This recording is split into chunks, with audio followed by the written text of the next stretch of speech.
Hello everyone, welcome to Adarsh Mathematics Academy. तो आज की क्लास में हम शुरू करने वाले हैं सेट थ्योरी।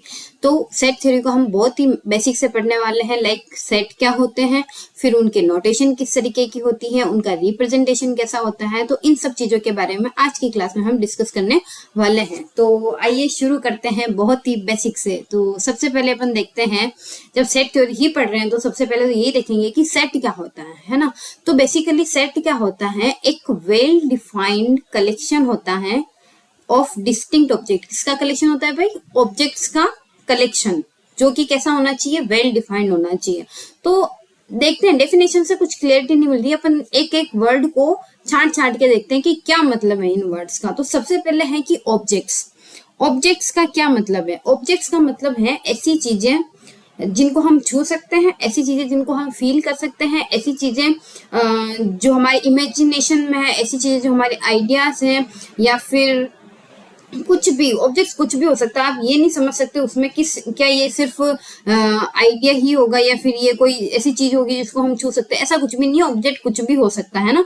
जैसे ऑब्जेक्ट पेन हो सकता है, बुक हो सकती है, स्टडी टेबल हो सकती है, मंथ्स के नेम। अब ये मंथ्स के नेम इसको छू सकते हैं क्या? नहीं छू सकते ना। फिर भी ये क्या है? ऑब्जेक्ट्स, एक तरीके से ऑब्जेक्ट का नाम है ये ऑब्जेक्ट। जैसे वीक डेज हो गए ना, उनको भी ले सकते हैं। तो अलग अलग तरीके से अपन ऑब्जेक्ट्स को चूज कर सकते हैं, ठीक है। फिर आते हैं ज्योमेट्रिक शेप्स। ज्योमेट्रिक शेप्स कौन से? जैसे ट्राइंगल हो गया, रेक्टेंगल हो गया, लाइंस हो गई, सर्किल हो गया, स्पेयर हो गया। तो इन सब चीजों का भी कलेक्शन बना सकते हैं अपन, कि ये सारे ये ज्योमेट्रिक शेप है जो मेरे कलेक्शन के अंदर आने वाले हैं। तो इस तरीके से अपन ऑब्जेक्ट्स कुछ भी ले सकते हैं। लाइंस ले सकते हैं, यानी पैरेलल लाइंस, स्ट्रेट लाइंस, जो भी जिस तरीके की लाइंस है उनको। नंबर्स कौन से? अपने नेचुरल नंबर्स, इंटीजर्स, रेशनल। तो उनका भी कलेक्शन लेके अपन एक सेट बना सकते हैं। फिर आ गया कुछ, जैसे देखो एक ये भी समझ लो, वार मतलब क्या? जैसे झांसी की रानी ने कौन कौन से युद्ध लड़े उस टाइम पे, ठीक है। तो उस टाइम पे जो जो युद्ध लड़े या उन्होंने जो भी युद्ध लड़े उनका कलेक्शन। तो झांसी की रानी ने जो भी युद्ध लड़े उनका कलेक्शन, तो वो भी सेट बनाएगा। तो इस तरीके से अपन देखते हैं कि ऑब्जेक्ट्स क्या क्या हो रहे हैं। अब ऑब्जेक्ट्स का मतलब बहुत बार माइंड में यही होता है कि ऐसी चीजें जिनको हम छू सकते हैं, पर ऐसा जरूरी नहीं है। अब नंबर्स को अपन छू सकते हैं क्या? नहीं है ना, पर फिर भी इसका कलेक्शन ले सकते हैं। तो ऑब्जेक्ट्स कुछ भी हो सकता है। अब आता है वेल डिफाइंड और कलेक्शन। तो कलेक्शन क्या होता है बेटा? देखो, कलेक्शन ऐसी चीज होती है जो अपन रियल लाइफ में तो देखते ही हैं। जैसे कलेक्शन क्या हो गया कि कोई क्या बात करता है, कोई लेडीज क्या बात करती है कि उस दुकान पे साड़ियों का कलेक्शन नया आया है भाई, उसको देखने चलते हैं। लोग क्या कहते हैं कि भाई जींस का कलेक्शन आया हुआ है उस दुकान पे, चलो वो देखते हैं।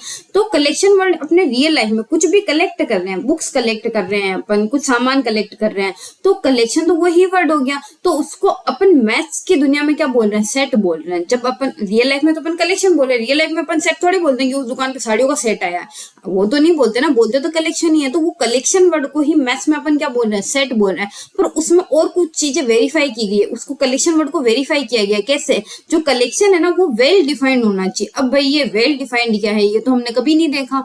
तो वेल डिफाइंड क्या होता है, इसको कुछ अलग तरीके से समझते हैं। देखो, डेफिनेशन के अंदर ही डिफाइंड वर्ड आ रहा है, ये भी क्या चीज है? मतलब ऐसा कैसे हो सकता है कि डेफिनेशन के अंदर ही डिफाइन? तो इसका कुछ मतलब है। देखो, वेल डिफाइन को कुछ इस तरीके से समझो।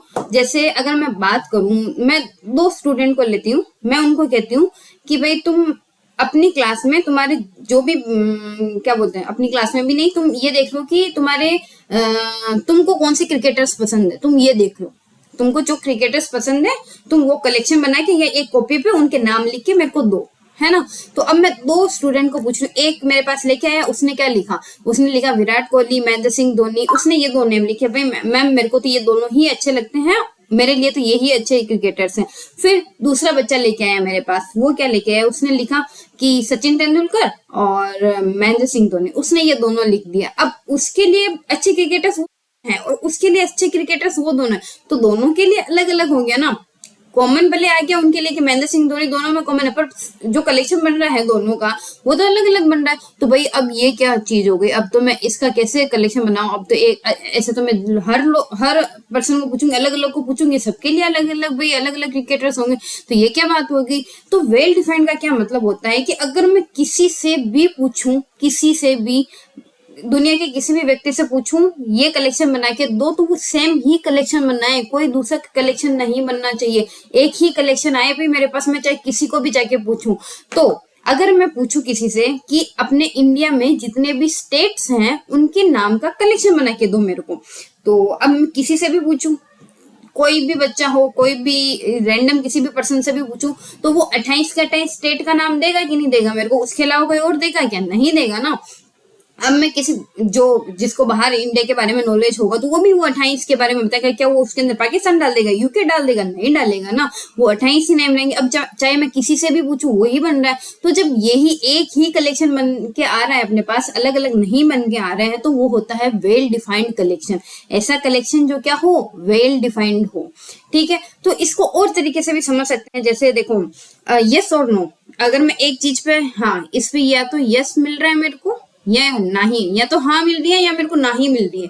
तो अगर मैं कलेक्शन बना रही हूँ और उसके हर ऑब्जेक्ट पे मेरे को यस मिल रहा है कि हाँ मैम ये आएगा, हाँ मैम ये आएगा, और उस कलेक्शन के बाहर में कुछ भी पूछूं ना, तो सबके लिए उसकी क्या होनी चाहिए ना, कि मैम ये तो नहीं आएगा और मैम ये तो आएगा। तो जब क्लियरिटी हो, अब जैसे वो गुड क्रिकेटर्स वाला जो अपन ने अच्छे क्रिकेटर्स वाला लिया था अपन ने एग्जाम, तो उसके अंदर क्या था, एक के लिए तो महेंद्र सिंह धोनी पे दोनों ही हाँ बोल रहे हैं, पर एक विराट कोहली पे हाँ बोल रहा है और एक तो सचिन तेंदुलकर पे हाँ बोल रहा है। तो अलग अलग हुआ ना, एक की तो सचिन तेंदुलकर पे हाँ है, एक की ना है, पर एक की विराट कोहली पे हाँ है, एक की विराट कोहली पे ना है। तो अलग अलग सेगमेंट, अलग अलग पॉइंट आ रहे हैं ना उस पे, तो वो वेल डिफाइंड नहीं होगा। वेल डिफाइंड यानी अच्छी तरीके से डिफाइंड होना, कोई कंफ्यूजन नहीं होना कि इसको लें इसको नहीं लें। मतलब अगर वो चीज आ रही है तो वो हमेशा आएगी, नहीं आ रही तो वो हमेशा नहीं आएगी, है ना। तो अगर जैसे स्टेट्स वाला अपन ने एग्जांपल देखा था, तो स्टेट्स में अगर मैं पूछूं कि क्या असम इसके अंदर आएगा, तो सब बोलेंगे, चाहे किसी को भी पूछो सब बोलेंगे हाँ आएगा, हाँ आएगा। पर अगर मैं किसी को पूछूं क्या पाकिस्तान मेरे इस कलेक्शन के अंदर आएगा, तो ये क्या बेवकूफी है भाई, पाकिस्तान स्टेट कैसे बन गया भारत का? तो नहीं बनेगा ना।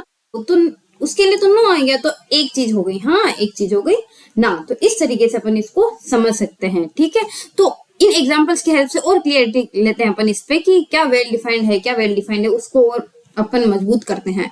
तो देखो, the collection of all the books of class 9, तो क्लास 9 की जितनी भी बुक्स है ना उनका कलेक्शन। तो अब जैसे क्लास 9 है, क्लास 9 में जो 6-7 सब्जेक्ट होते हैं उनकी बुक्स हो गई। अब उसी की वही कलेक्शन बनेगा, उसके अलावा तो और बुक्स आएगी नहीं। हाँ, भले वो अलग अलग बोर्ड्स के लिए अलग अलग बुक्स आ गई, कोई क्या प्रेफर कर रहा है, कोई क्या प्रेफर कर रहा है, वो बात अलग है। पर अगर पर्टिकुलरली मैं उस स्कूल के बच्चों से पूछूं तो उनके बुक्स का कलेक्शन तो वही बनेगा, कुछ डिफरेंट तो बनेगा नहीं। तो बना देगा ना अपना सेट, क्योंकि इसके ऑब्जेक्ट्स क्या है, बुक्स है, कलेक्शन भी है और वेल डिफाइंड भी कलेक्शन है। डिस्टिंक्ट वर्ड मैं आपको धीरे धीरे समझाती हूँ कि इसका क्या मतलब है, कि ये डिस्टिंक्ट वर्ड क्यों यूज किया अपन ने, वो भी अपन समझते हैं। The collection of good cricketers of India, ये अपन ने देखा ये नहीं बनाएगा। अब देखो ये बनाएगा कि नहीं बनाएगा, तुम खुद सोचो। The collection of best student of class 10, class 10 के बेस्ट स्टूडेंट का कलेक्शन। अब मैं ये पूछूं, अब मैं ये जो भी स्कूल है, कोई भी स्कूल है, मान लिया, पर मैथ्स के टीचर तो होंगे उसमें, साइंस के टीचर होंगे ना।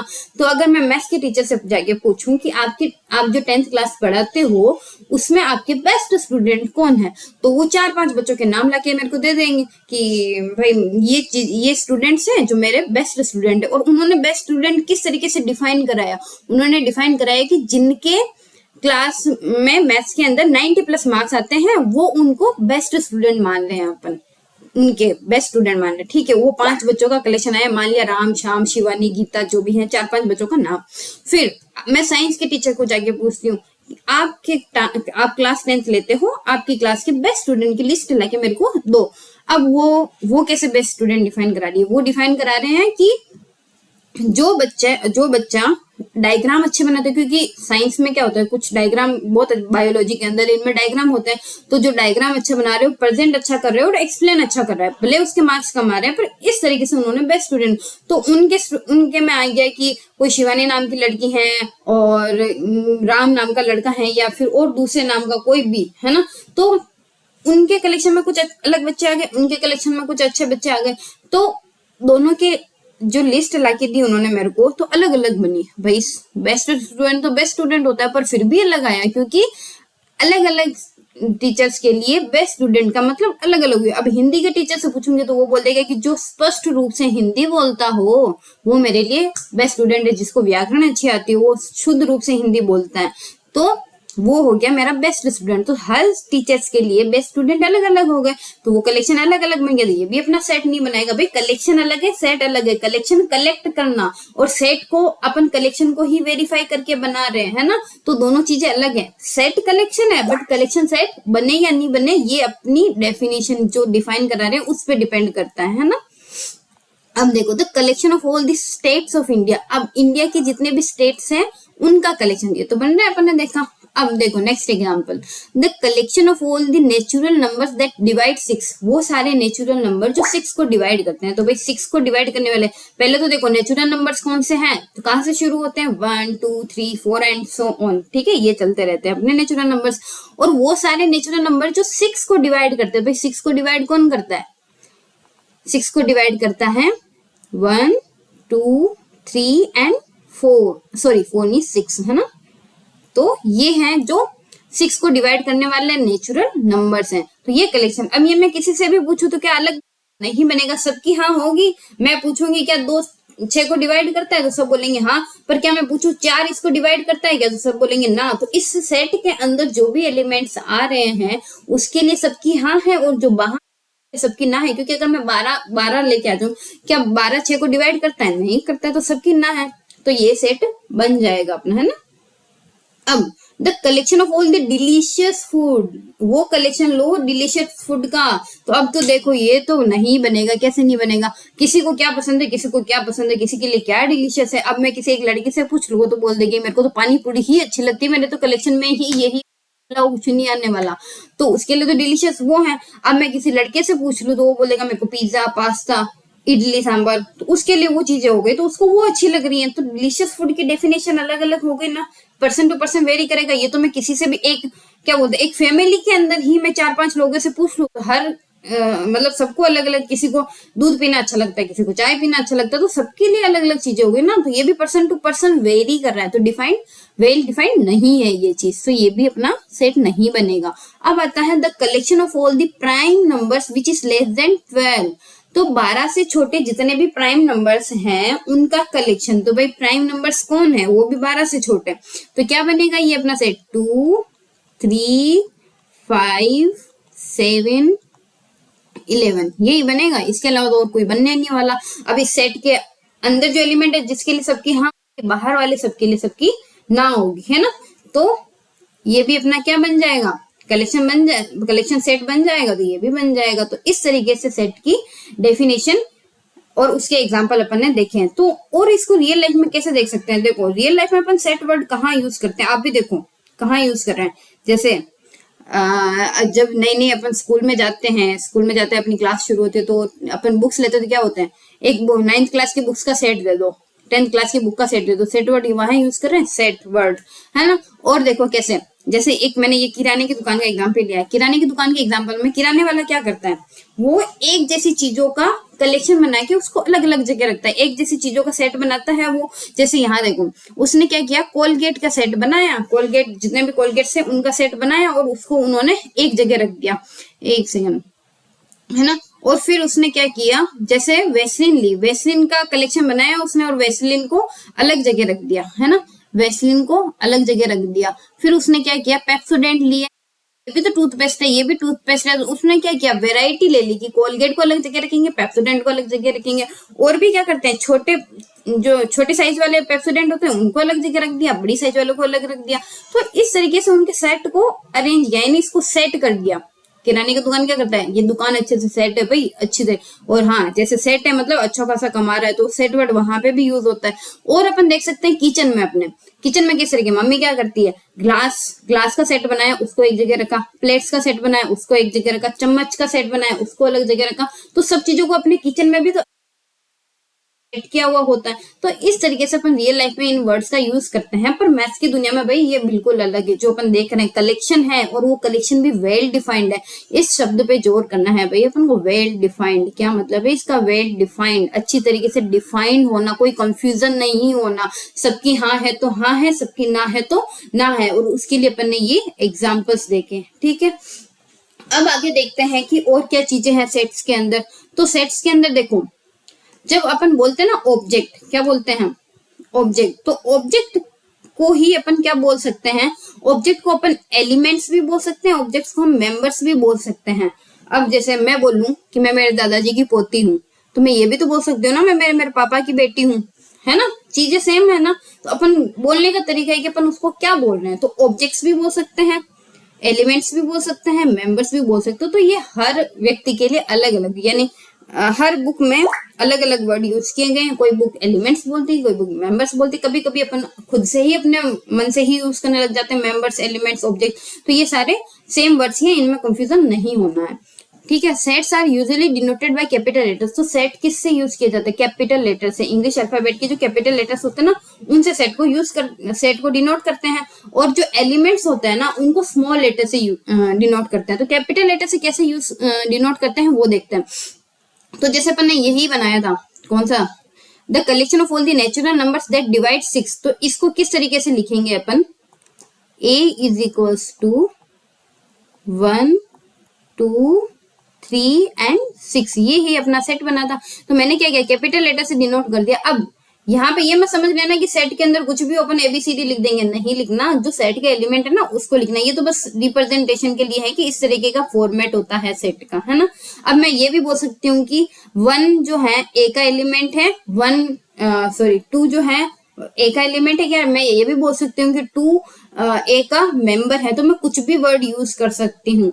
और भी जैसे एग्जांपल देके, जरूरी नहीं है ऐसे ही डिनोट कराएं, एक्स भी लिख सकते हैं। जैसे मैं बोलूं कि अपने इंग्लिश अल्फाबेट के अंदर जो वोवेल्स है ना, उनका कलेक्शन बनाओ, आप उनका सेट बनाओ। तो इन वोवेल्स कौन से हैं अपने पास?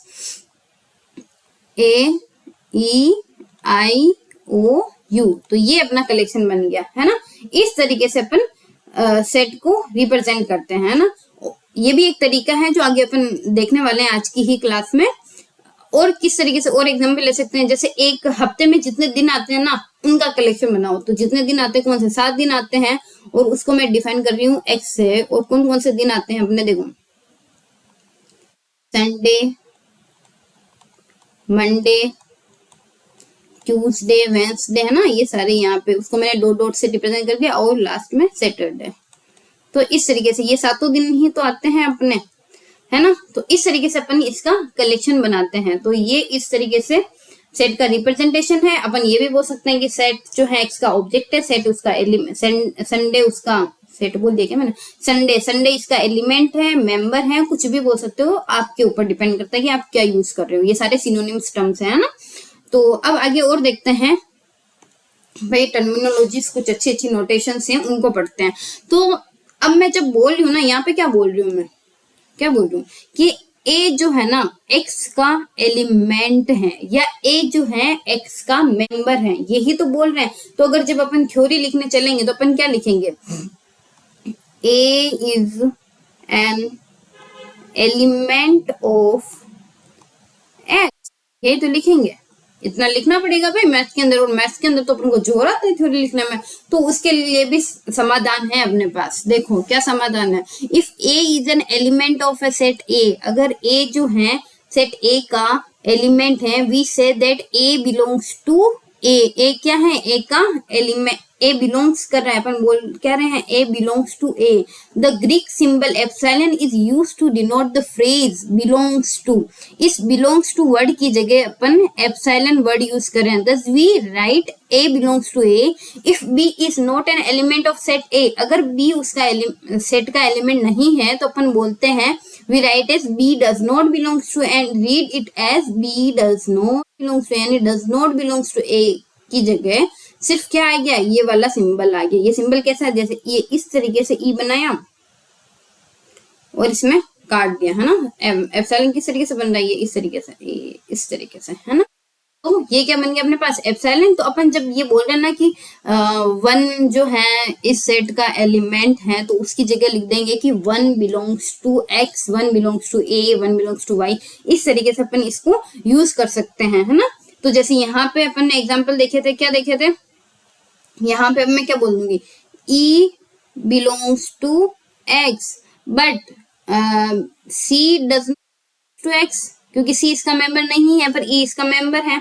और यहाँ पे देखो, यहाँ पे अपन बोल देंगे कि 3 belongs to A but 4 does not belongs to A। तो जो सेट के बाहर के एलिमेंट है ना, जहां पे अपनी ना है, वो उसके लिए अपन ना ही लेंगे, डज नॉट बिलोंग्स टू, है ना। जैसे Sunday belongs to x but January does not belongs to x। तो इस तरीके से अपन इन सिंबल्स का यूज करते हैं। जैसे और देखो यहाँ पे belongs to does not belongs to समझ में आया। तो एक एग्जांपल लिया है कि ए अपने पास है 1 2 3 4 5 6, ये अपना एक सेट दे रखा है और अपन को सिंबल डालने हैं इनमें कि या तो बिलोंग कर रहा है या नहीं बिलोंग कर रहा है। तो अपन यहाँ पे लिखते हैं, देखो सबसे पहले देखो 0 डैश डैश डैश ए। तो 0 क्या इसके अंदर है या नहीं है, तो आप बोलो कि नहीं ma'am 0 is not member of a. तो 0 मेंबर नहीं है, तो इसकी जगह क्या यूज करते हैं अपन, डज नॉट बिलोंग्स टू। यहाँ पे क्या आएगा, डज नॉट बिलोंग्स टू, है ना। फिर -1 बिलोंग करता है, नहीं करता है, तो यहाँ पे भी आ जाएगा, यहाँ पे भी क्या आएगा, डज नॉट बिलोंग्स टू, है ना। यहाँ पे आ जाएगा डज नॉट बिलोंग्स टू। फिर 4 इसके अंदर है तो यहाँ पे क्या आ जाएगा, बिलोंग्स टू। फिर 8 नहीं है तो आ जाएगा डज नॉट बिलोंग्स टू। फिर 2 है तो बिलोंग्स टू, है ना। इस तरीके से इन सिंबल का यूज किया गया है यहाँ पे। तो समझ में आया। इस पे बेस्ड क्वेश्चन है एनसीईआरटी 11th के अंदर, आप वहां से और क्वेश्चन कर सकते हो कि कब बिलोंग कर रहा है, कब बिलोंग नहीं कर रहा है, ठीक है। अब देखो और कुछ सिंबल होते हैं, वैसे अभी फिलहाल यूज नहीं होते हैं, पर कभी कभी अपन इन टर्म्स का यूज कर लेते हो। तो एक बार आप देख लो कि क्या क्या है ये। पहले ये है इस तरीके से, ये क्या बना हुआ है, वी बना हुआ है और वी के अंदर आरडी लाइन खींची हुई है। तो ये है फॉर ऑल। जब एक सेट के सारे एलिमेंट की बात करते हैं अपन, जैसे मैंने बोला था 1 2 3 6 सारे एलिमेंट, तो फॉर ऑल x या फॉर ऑल जो भी एलिमेंट्स हैं belongs to A are divide 6 को डिवाइड करते तो फॉर ऑल यूज कर दिया। फिर आता है देर एग्जिस्ट, ये बना हुआ है उल्टा ई। क्या बना हुआ है, उल्टा ई। देर एग्जिस्ट मतलब एक ऐसा एलिमेंट एग्जिस्ट करता है, एग्जिस्टेंस बताता है ये। फिर आता है इम्प्लाइज और डज नॉट इम्प्लाइज। तो इम्प्लाइज का फिलहाल अपन यूज करते हैं, जैसे कोई क्वेश्चन सोल्व करते हैं ना अपन, तो ये चीज इसको इम्प्लाइज कर रही है, तो इम्प्लाइज करने के लिए अपन इस सिंबल का यूज करते हैं, है ना। इस सिंबल का एक लाइन से दूसरी लाइन यूज करते हैं, ठीक है। अब देखते हैं अपन कुछ और नोटेशन, कुछ स्पेशल काइंड ऑफ सेट्स, उनके बारे में अपन देखते हैं ना। स्पेशल काइंड ऑफ सेट्स, तो सबसे पहले देखो set of natural numbers. Natural numbers क्या होते हैं, 1 2 3 4 5 6 एंड सो ऑन चलते हैं नेचुरल नंबर्स। तो नेचुरल नंबर के लिए कौन सा सिंबल यूज किया गया है, एन। अपन कैपिटल लेटर्स यूज कर रहे हैं ना, ये जब आपने पिछली क्लासों में देखा होगा कि अपन इस तरीके से नोटेशन यूज कर रहे हैं, तो कैपिटल यूज कर, क्योंकि ये सेट बनाता है एक तरीके से, है ना। इंटीजर्स, जो नेगेटिव इंटीजर्स, पॉजिटिव इंटीजर्स, फिर क्यू रेशनल नंबर्स, फिर आर रियल नंबर्स, है ना। पॉजिटिव इंटीजर्स जो 1 2 3 4, फिर पॉजिटिव रेशनल्स जो नेगेटिव को नहीं लिया, पॉजिटिव को ले लिया, पॉजिटिव रियल नंबर्स, और फिर इरेशनल नंबर। तो यहाँ पे क्या कर रहे हैं अपन, एन को किस तरीके से अपन क्या लिख रहे हैं, नेचुरल नंबर से। तो नेचुरल नंबर क्या है, 1 2 3 4 इस तरीके से, है ना। फिर इंटीजर्स क्या है अपने पास, नेगेटिव इंटीजर्स, पॉजिटिव इंटीजर्स और 0। तो इसको कैसे देखो, इधर भी तो इनफाइनाइट तक चलते जाते हैं अपन, और इधर हो जाएगा -3 -2 -1 0 1 2 3, है ना। तो यहाँ पे ये 3 डॉट क्यों यूज कर रहे हैं, इसका भी मतलब मैं आपको बताऊंगी। ये भी सेट का ही कुछ नोटेशन है जिस तरीके से अपन यूज कर रहे हैं, तो ये भी अपन देखेंगे। और कौन से, रेशनल नंबर। तो वैसे रेशनल नंबर को इस तरीके से तो लिख नहीं सकते, नहीं रेशनल्स होते हैं, तो इसके लिए अपन इस तरीके से लिख देंगे P/Q, जहां P और Q कहाँ से बिलोंग कर रहे हैं, इंटीजर्स में से, और जहां Q क्या नहीं होना चाहिए, 0 नहीं होना चाहिए। तो इस तरीके से सेट को अपन डिस्क्राइब कर रहे हैं, किस तरीके से अपन रिप्रेजेंट कर रहे हैं। तो यहाँ पे रियल नंबर, अब रियल नंबर के लिए तो कोई, क्योंकि रियल पैटर्न नहीं है ना, जैसे इंटीजर्स के अंदर पैटर्न है कि 1 2 3 4, अब रियल नंबर में तो फिर पॉइंट आ जाता है 1 1/2 1/4 1/8, बहुत सारे रियल नंबर्स होते हैं, तो उसके लिए कोई पैटर्न नहीं होता, तो अपन उसको इस तरीके से तो नहीं लिख सकते। तो उसके लिए भी तरीके होते हैं, आगे होते हैं, पर अभी के फिलहाल अपन को इन चीजों पे ही ध्यान देना है। अब आता है रिप्रेजेंटेशन। अब कोई अपने पास सेट है तो उसको किस किस तरीके से अपन रिप्रेजेंट कर सकते हैं, तो वो देखते हैं। तो इसके दो तरीके होते हैं, एक तो होता है रोस्टर फॉर्म और टेबुलर फॉर्म बोलते हैं उसी को ही, और दूसरी होती है अपने पास सेट बिल्डर फॉर्म। भाई अब ये क्या है, तो अब ये है सेट को रिप्रेजेंट करना। सेट को जब अपन देख रहे हैं, ये तो अपने छोटे छोटे एग्जाम्पल्स से जो अपन देख रहे थे, पर और भी बड़े बड़े एग्जाम्पल्स होते हैं, उनको किस तरीके से ये रोस्टर फॉर्म देनी है या सेट बिल्डर फॉर्म देनी है। तो सबसे पहले देखो रोस्टर फॉर्म क्या है। रोस्टर फॉर्म जो अभी तक अपन मैं जो बना रही थी ना, इस तरीके से मैंने बनाई। क्या किया मैंने, कैपिटल लेटर लिखा, फिर मैंने क्या किया, कर्ली ब्रैकेट बनाया और सेट के एलिमेंट्स लिखे और उनके बीच में क्या लगा दिया, कॉमा लगा दिया। तो यही होती है roster form of a set, जो अपन अभी तक पढ़ रहे थे, है ना। तो क्या फॉर्म है देखो, in this form the elements of a set listed in a bracket curly bracket and separated by comma. यानी एलिमेंट्स को अपन किससे सेपरेट कर रहे हैं, कॉमा से सेपरेट कर रहे हैं। जैसे मैंने वो नहीं बताया था कि जो 6 को डिवाइड करने वाले एलिमेंट्स है, तो उसको देखो x से मैंने मान लिया, x से डिनोट कर दिया उसको, और मैंने लिख दिया 1 2 3 एंड 6।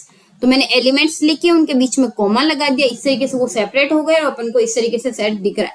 और AEIOU लिखा था तो भी देखा था ना हमने।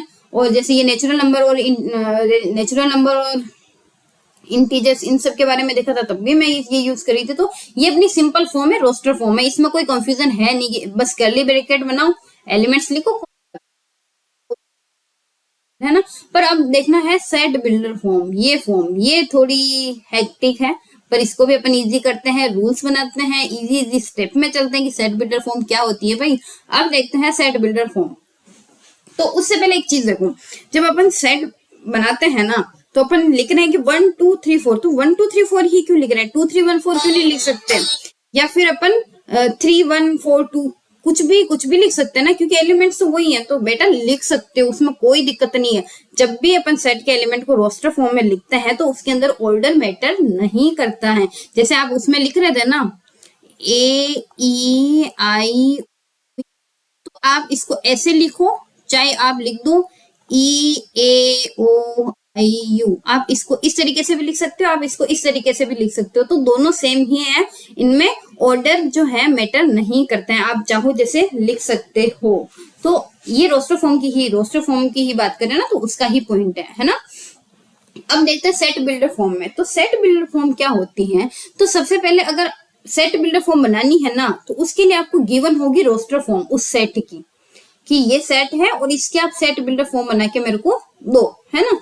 तो इसके लिए सबसे पहले अपन को क्या करना होता है, जब आपको रोस्टर फॉर्म दी होती है ना, तो आप क्या करो, उन एलिमेंट्स को ऑब्जर्व करो कि भाई ये एलिमेंट्स हैं क्या क्या दे रखे हैं। अब जब मैं आपसे पूछूं, मैं ये नहीं बोल रही कि इंग्लिश अल्फाबेट के वोवेल से ही है, मैं सिर्फ आपको ये दे रही हूँ कि ये मेरा कोई सेट है जिसकी रोस्टर फॉर्म है। अब इसके आप सेट बिल्डर फॉर्म बनाओ। तो इसके सेट बिल्डर फॉर्म बनाने के लिए बेटा अपन को क्या करना है, सबसे पहले देखना है कि ये एलिमेंट्स क्या है ना।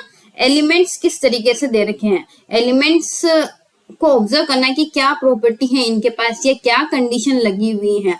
तो जब अपन देख रहे हैं ना, तो अपन को क्या ऑब्जर्व है, एक तो ये इंग्लिश अल्फाबेट है, पकड़ में आया कि इंग्लिश अल्फाबेट तो है भाई। फिर क्या प्रॉपर्टी अपन देख रहे हैं, जैसे अपन को नॉलेज है कि इंग्लिश अल्फाबेट के अंदर क्या क्या होता है, तो अपन देख रहे हैं भाई ये सारे वोवेल्स हैं, क्या है, वोवेल्स है। तो इन सेट की अपन को अपने पास प्रॉपर्टी आई, क्या प्रॉपर्टी आई, ये सारे इंग्लिश अल्फाबेट के वोवेल्स हैं, है ना। ये प्रॉपर्टी आई, तो अपन ने फाइंड कर लिया, अपन ने ऑब्जर्व कर लिया कि ये प्रॉपर्टी है। तो सेम इसी तरीके से इनके लिए है, इनके लिए देखो 4 ये क्या है, नेचुरल नंबर्स हैं, अपन ने पढ़े हुए नेचुरल नंबर इंटीजर है ना, तो नेचुरल नंबर्स हैं, ठीक है भाई नेचुरल नंबर। अब और इसके अंदर क्या प्रॉपर्टी, सारे नेचुरल नंबर तो नहीं है इसके अंदर, तो क्या प्रॉपर्टी है इसके अंदर, ये सारे नेचुरल नंबर किससे छोटे हैं, 5 से सीधा छोटे हैं सारे नेचुरल। तो अपने पास यहाँ पे भी प्रॉपर्टी आ गई, है ना। तो दोनों के लिए अपने यानी कि सेट दे रखा तो उसकी कुछ प्रॉपर्टी तो है ही, यानी अपन को प्रॉपर्टी फाइंड करनी है। एक तो अपन को दी हुई होती है जिससे अपन रोस्टर फॉर्म बनाते हैं, और एक रोस्टर फॉर्म दी हुई होते हैं सब प्रॉपर्टी बनाते हैं। तो अपन ने प्रॉपर्टी बना ली, अब क्या करना है, इसको एक्सप्रेस किस तरीके से करना है, तो उसके लिए आप एक वेरिएबल यूज कर लो। वेरिएबल यानी जो वेरी करता है ना, चीज जो भी अपन बोल रहे हैं उसके अकॉर्डिंग वेरी करता है। तो क्या करना है, express this common property as a rule और condition and use a variable to represent the element of the set, है ना। फिर once you have your rule, put inside a curly bracket and use a vertical bar or a colon to separate the variable from rule. This is the set builder form. अब set builder form ये हुई, तो यहां से कुछ समझ नहीं आएगी ये क्या है, तो इसको अपन देखते हैं कि ये, तो इससे अपन तो नहीं हो रही ना, हो रहा है इसके अंदर। तो देखो क्या करना है अपन को, जब अपने पास रूल आ जाता है, जैसे इसके लिए अपने पास क्या रूल आया था कि ये क्या है, वोवेल्स हैं, तो अपन को कैसे पुट करना है, अपन को क्या करना है, एक वेरिएबल चूज करना है और उस वेरिएबल को और उस रूल को लिख देना है, और उस रूल और वेरिएबल के बीच में अपन को क्या लिख देना है, कोलोन बना देना है। एक क्या बना देना है, कोलोन, या एक वर्टिकल लाइन। इसकी जगह आप एक वर्टिकल लाइन बना सकते हो या फिर कोलोन बना सकते हो, जो आपकी मर्जी है वो बना सकते हो। जैसे अपन ने इसके लिए क्या लिखा, ये वाला जो इंग्लिश अल्फाबेट, इसको मैं लिख दूं एक्स सच दैट, है ना, एक्स स्मॉल एक्स मान लिया मैंने वेरिएबल मेरा, तुम वाई ए बी कुछ भी मान सकते हो। एक्स सच दैट, इसको रीड करना है सच दैट से, कोलोन था, कोलोन नहीं बोलना, इसको बोलना है कि सच दैट, है ना, such that x is a vowel in English alphabet, मेरी राइटिंग पे मत जाना, है ना, इंग्लिश अल्फाबेट, ठीक है। तो इस तरीके से अपन इसको लिख सकते हैं। और जैसे यहाँ पे इसको क्या लिखेंगे, मैंने मान लिया कि ए मेरा सेट है, ए इज इक्वल्स टू स्मॉल ए, मैंने स्मॉल ए मान लिया, कुछ भी मान सकते ना वेरिएबल है, तो a is a natural number, a is a natural number and it is less then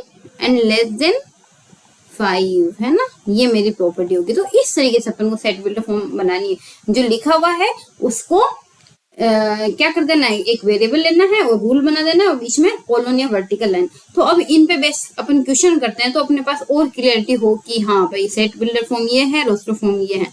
तो सबसे पहले देखो, right the set in set builder form. तो ये जो सेट दे रखा है इसको सेट बिल्डर, तो मैंने क्या कहा था, सबसे पहले अपन को क्या दी हुई होगी, रोस्टर फॉर्म दी हुई होगी, और उसी को किसमें बनाना है, सेट बिल्डर फॉर्म में। तो सेट बिल्डर फॉर्म बनाने के लिए बेटा सबसे पहले तो अपन को क्या करना है, ए लिखना है, और कैपिटल लेटर कुछ भी लेटर यूज कर सकते हो, इतना तो लिख दो x, और x सच दैट x क्या है, तो यहां से ऑब्जर्व करो 2 4 6 8, क्या ये इवन नेचुरल नंबर नहीं है ना।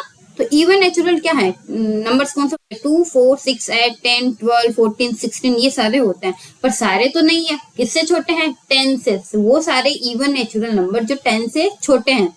तो क्या मैं इसको इस तरीके से नहीं लिख सकती, x belongs to natural numbers, natural number में से ही आ रहे हैं, तो मैंने कहा था बिलोंग्स करना यानी उसका मेंबर ही तो है, x नेचुरल नंबर में से तो आ रहा है, और x क्या है, 2n है, 2n का मतलब इवन यानी कोई भी नेचुरल नंबर, यहाँ n बिलोंग कर रहा है नेचुरल नंबर में से, और 2 लगा दिया, मतलब इवन नंबर क्या होते हैं, 2 के मल्टीपल्स ही होते हैं, तो 2 के मल्टीपल्स, और x की जो वैल्यू है ना, सॉरी n, यहाँ पे जो n है ना वो कहां से कहां तक वेरी कर रहा है, 1 से लेके 4 तक, बस इतना लिख दो, ये अपना काम खत्म हो गया। या फिर इसको ये थोड़ा कॉम्प्लिकेटेड लग रहा है तो इस तरीके से इसको ऐसे भी लिख दो, a is equal to x such that x is an even natural number, x is an even natural number and x is and less than, ऐसे लिख दो लेस देन 10, ये थोड़ा इजी हो गया ना, इस तरीके से इसको लिख सकते हैं। तो ये दो फॉर्म हो गए अपने पास, या क्योंकि सेट बिल्डर फॉर्म कुछ भी हो सकती है, सब अपनी अपनी बनाएंगे भाई, सबके अलग अलग हो सकती हैं, तो एक होना जरूरी नहीं है। अब देखो, अब क्या दे रखा है, right the solution set of the equation in roster form. तो इस इक्वेशन का सॉल्यूशन बनाना है और उसको रोस्टर फॉर्म में लिखना है। तो सिंपल, एलिमेंट निकालो और उसको रोस्टर फॉर्म में लिख दो। तो सॉल्यूशन सेट का मतलब क्या होता है, इस इक्वेशन के रूट्स, यानी सॉल्यूशन क्या मतलब इसको सेटिस्फाई करने वाले, यानी कि ऐसे क्या एक्स की वैल्यू लें कि इसमें पुट करें और 0 आ जाए। तो इसको कैसे लिखेंगे, देखो क्या इक्वेशन दे रखी है, x square plus x minus 2 is equals to 0। तो यहाँ पे इसको क्या लिखेंगे, x square plus 2x minus x minus 2 is equals to 0। तो यहाँ पे क्या हो जाएगा, x, यहाँ से x कॉमन लिया, x plus 2 minus 1 x plus 2 is equals to 0। यहाँ से x प्लस 2 कॉमन लिया और क्या बन गया, x minus 1 is equals to 0। तो यहाँ से क्या बना अपने पास, x is equals to minus 2 और x इज इक्वल्स टू 1, ये बना। दो रूट्स आ गए इसके पास, है ना, दो रूट आ गए अपने पास। तो इसको रोस्टर फॉर्म में लिखना है, तो अपन क्या लिख देंगे, a is equals to minus 2 और 1, ये हो गए अपने पास रोस्टर फॉर्म। सिंपल क्वेश्चन, कुछ नहीं करना है यार। रोस्टर फॉर्म दे रखी हो तो सेट बिल्डर फॉर्म बना देनी है, सेट बिल्डर फॉर्म दे रही है रोस्टर फॉर्म बनाने नहीं हो, बस सेट बिल्डर फॉर्म के लिए रूल याद रख लो भाई। आप एलिमेंट को किस तरीके से आप ऑब्जर्व कर पा रहे हो, है ना, बस वही चीज है। चलो एक और एग्जांपल करते हैं, right the set this in set builder form. तो अब देखो ये क्या चीज है, क्या दे रखे हैं, ये एलिमेंट्स क्या है भाई, सबसे पहले ऑब्जर्व करते हैं। तो 1 4 9 16 25 ये क्या है, स्क्वायर्स है ना, स्क्वायर नहीं दिख रहा, 1 का स्क्वायर, 2 का स्क्वायर 4, 3 का स्क्वायर 9, 4 का स्क्वायर 16। तो अपन को स्क्वायर्स ही दे रखे हैं तो उसको लिख देना है अपन को।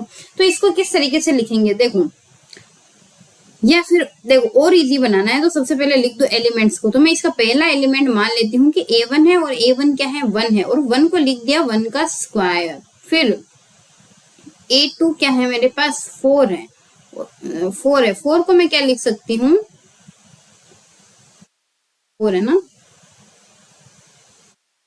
4 को क्या लिख सकती हूँ, 2 का स्क्वायर। फिर a3 क्या है, 9 है, 9 को क्या लिख सकती हूँ, 3 का स्क्वायर एंड सो ऑन, इस तरीके से लिख सकते हैं ना। तो ये क्या हो रहा है, स्क्वायर्स ही तो बन रहे हैं। तो इसको क्या लिख देंगे, मैंने मान लिया x मेरा सेट है, तो इसको क्या लिख देंगे, रोस्टर सेट बिल्डर फॉर्म में लिखना है ना। तो x such that x is square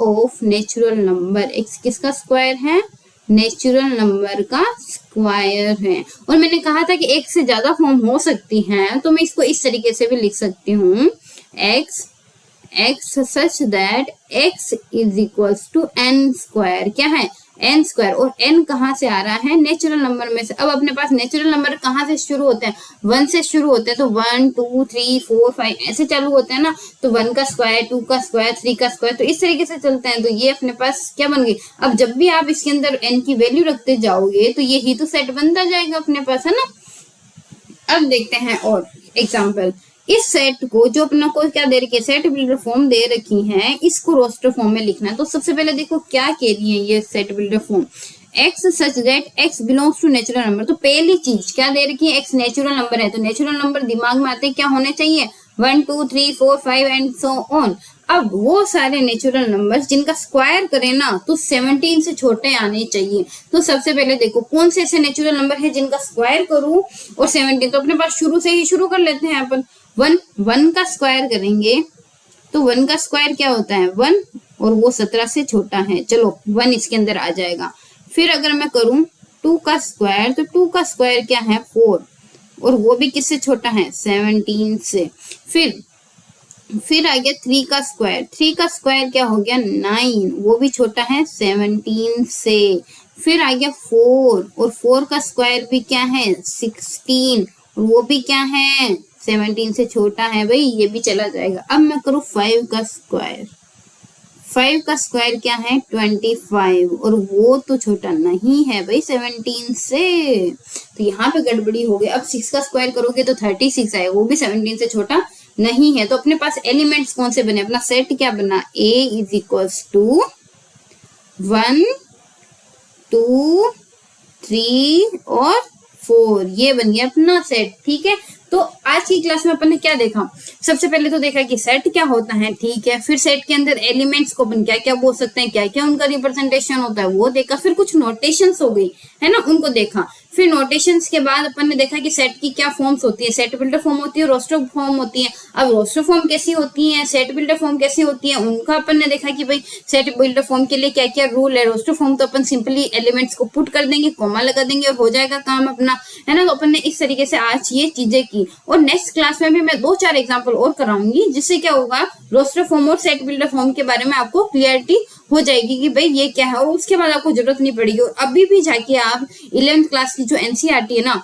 उसके क्वेश्चन सोल्व कर सकते हो। वो क्वेश्चन सोल्व करोगे, मैं पक्का कह रही हूँ, इस कॉन्सेप्ट पे आपकी पकड़ हो जाएगी, ठीक है। सो बाय।